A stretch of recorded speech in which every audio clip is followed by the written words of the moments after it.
Hi అందరికీ welcome to our channel filmy ముచ్చట్లు. ప్రభాస్ నటిస్తున్న లేటెస్ట్ మూవీ ది రాజాసాబ్. ఈ సినిమా కోసం ఫ్యాన్స్ అండ్ ప్రేక్షకులు ఎంతో ఆసక్తిగా ఎదురు చూస్తున్నారు. ఈ సినిమాను మారుతి డైరెక్ట్ చేస్తుండగా ఫుల్ లెంత్ హారర్ కామెడీతో ఈ సినిమా నడుస్తుంది. ఇక ఈ సినిమాతో మరోసారి పాన్ ఇండియా లెవెల్లో ప్రభాస్ సెన్సేషన్ క్రియేట్ చేసేందుకు రెడీ అవుతున్నాడు. ఈ సినిమాలో ప్రభాస్ 2 డిఫరెంట్ క్యారెక్టర్లో కనిపిస్తాడని మూవీ టీం చెప్తుంది. ఈ సినిమాలో ప్రభాస్ టైమింగ్ వేరే లెవెల్లో ఉంటుందని ప్రొడ్యూసర్ ఎస్కేఎన్ అంటున్నారు.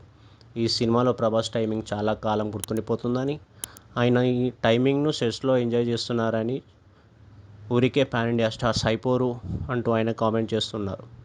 దీంతో ఈ సినిమాలో ప్రభాస్ టైమింగ్ను బిగ్ స్క్రీన్పై ఎప్పుడెప్పుడా చూద్దామని ఫ్యాన్స్, ప్రేక్షకులు ఆసక్తిగా ఎదురుచూస్తున్నారు. ఇక ఈ మూవీలో నిధి అగర్వాల్, మాళవిక మోహనన్, రిద్ధి కుమార్ హీరోయిన్లుగా నటిస్తున్నారు. ఈ సినిమాను పీపుల్ మీడియా ఫ్యాక్టరీ నిర్మిస్తుండగా తమన్ మ్యూజిక్ ఇస్తున్నాడు. చూడాలి మరి ఈ సినిమా ఎలా ఉంటుందో. ఇలాంటి లేటెస్ట్ అప్డేట్ కోసం మన ఫిల్మీ ముచ్చట్లు ఛానల్ని సబ్స్క్రైబ్ చేసుకోండి. అలాగే లైక్, షేర్, కామెంట్ చేయడం మర్చిపోకండి.